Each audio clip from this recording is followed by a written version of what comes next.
డబ్బుంటే సుఖం ఉండదు రాధా. డబ్బు లేకపోతే హోదా, పరువు, ప్రతిష్ట, మేడలు, మిద్దెలు, కార్లు ఏమీ ఉండవు.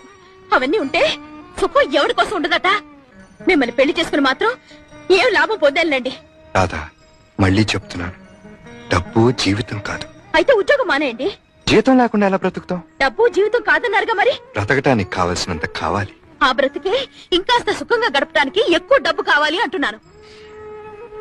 అయితే డబ్బులోనే సుఖం ఉందంటావు. అంతేగా మరి. నేను ఒప్పుకోపోతే అన్నం తిను. పచ్చి మంచి నీళ్లు కూడా ముట్టుకోను.